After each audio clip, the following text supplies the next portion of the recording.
नमस्कार, बहुत स्वागत है आपका। आप देख रहे हैं धर्मासन मार्ग। हनुमान जी कभी अपने भक्तों से नाराज नहीं होते, ऐसा स्कंद पुराण में वर्णन आता है।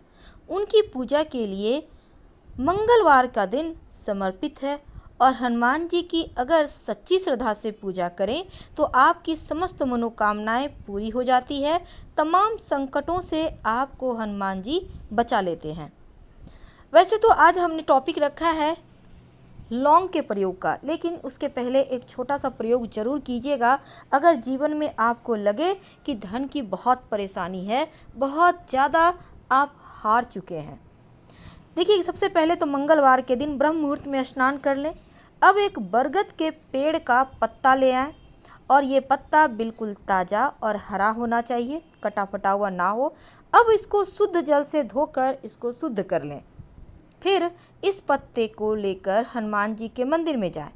वहाँ पर हनुमान जी के चरणों में रखकर एक बार हनुमान चालीसा पढ़ें। अब अपने दाहिने हाथ से, याद रखिए दाहिना हाथ यानी राइट हैंड से, हनुमान जी के चरणों से आप उस पत्ते को उठा लें। अब उस पर केसर से आप श्री राम 11 बार लिखिए। अगर केसर ना हो तो सिंदूर से भी लिख सकते हैं। अब हनुमान जी के जो हृदय से थोड़ा सा सिंदूर उठाकर इस पत्ते पर लगाइए और इस पत्ते को अपने पास सुरक्षित रख लें।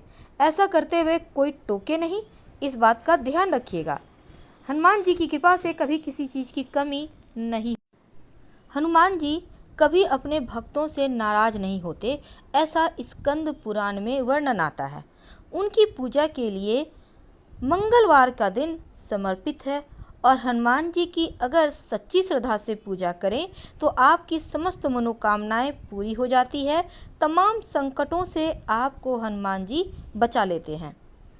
वैसे तो आज हमने टॉपिक रखा है लौंग के प्रयोग का, लेकिन उसके पहले एक छोटा सा प्रयोग जरूर कीजिएगा। अगर जीवन में आपको लगे कि धन की बहुत परेशानी है, बहुत ज़्यादा आप हार चुके हैं। देखिए, सबसे पहले तो मंगलवार के दिन ब्रह्म मुहूर्त में स्नान कर लें। अब एक बरगद के पेड़ का पत्ता ले आएं और ये पत्ता बिल्कुल ताज़ा और हरा होना चाहिए, कटा फटा हुआ ना हो। अब इसको शुद्ध जल से धोकर इसको शुद्ध कर लें। फिर इस पत्ते को लेकर हनुमान जी के मंदिर में जाएं। वहाँ पर हनुमान जी के चरणों में रखकर एक बार हनुमान चालीसा पढ़ें। अब अपने दाहिने हाथ से, याद रखिए दाहिना हाथ यानी राइट हैंड से, हनुमान जी के चरणों से आप उस पत्ते को उठा लें।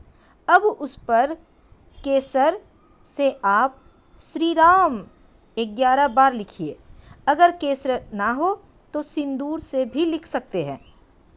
अब हनुमान जी के जो हृदय से थोड़ा सा सिंदूर उठाकर इस पत्ते पर लगाइए और इस पत्ते को अपने पास सुरक्षित रख लें। ऐसा करते हुए कोई टोके नहीं, इस बात का ध्यान रखिएगा। हनुमान जी की कृपा से कभी किसी चीज़ की कमी नहीं होगी। और हनुमान जी के सामने एक दीपक जरूर जलाइएगा, इसमें 2 लौंग जरूर रखिएगा। हनुमान जी के सामने जलाइए और फिर उनकी, आप इसमें चाहें तो 2 लौंग डाल दें।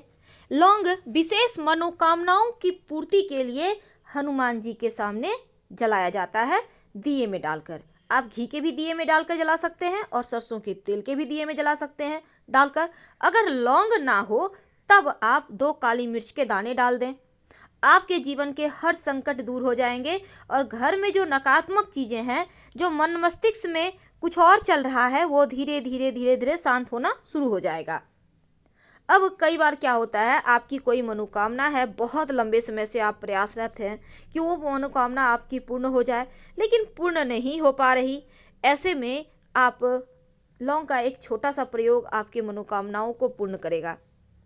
देखिए, जो लौंग है ना, ये हनुमान जी को जब आप अर्पित करते हैं या फिर जब आप हनुमान जी के सामने लौंग जलाते हैं तो इससे जो जलकर जो उसका एक खुशबू, जो गंध है, वो ऊपर की ओर आता है, तो आपके भी मन मस्तिष्क पर इसका पॉजिटिव प्रभाव पड़ता है और यहाँ से जीवन की परेशानी समाप्त होनी शुरू हो जाती है। बहुत सिंपल प्रयोग है, लेकिन इस प्रयोग को आप जरूर करें। देखिए, वैसे कोई खास दिन हो तो शाम के समय आप कपूर के साथ लौंग जलाकर अगर पूरे घर में इसको दिखाते हैं धूप के तरह। अब आपने कोई पात्र में लौंग, 2 कपूर की टिकिया ले लीजिए, 2 लौंग ले लीजिए। अगर आपके घर में बड़ी इलायची या छोटी इलायची है तो उसके 3 दाने भी इसमें डाल दीजिए और इसको जलाइए, पूरे घर में दिखाइए। इससे क्या होता है ना, आपके जीवन के हर कष्ट, हर संकट दूर हो जाते हैं, हर परेशानी समाप्त हो जाती है। और माना जाता है कि अगर मंगलवार के दिन आप कोई भी कुत्ता हो, काला हो, सफ़ेद हो, अगर रोटी पर गुड़ डालकर कुत्ते को खिला दें तो आपके, अगर अपना मकान नहीं हो पा रहा है, अपना ज़मीन जायदाद नहीं हो पा रहा है, तो वो समाप्त हो जाती है और आपको अपना मकान का सपना, आपके अपने भूमि भवन का सपना पूरा होता है। कई बार जीवन में लगता है जैसे घोर दरिद्रता छाई हुई है, आप परेशान हैं, लेकिन परेशानी है कि छुटकारा ही नहीं पाने देती। अब ऐसे में एक छोटा सा प्रयोग करें।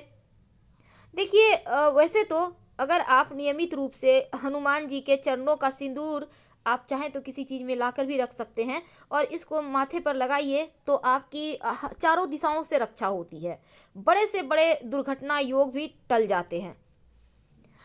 अब मनोकामनाओं के को पूर्ण करने के लिए आप, जो हनुमान जी हैं, उनको आप तुलसी के पत्ते की माला बनाकर भी अर्पित कर सकते हैं। इससे हनुमान जी शीघ्र प्रसन्न होते हैं।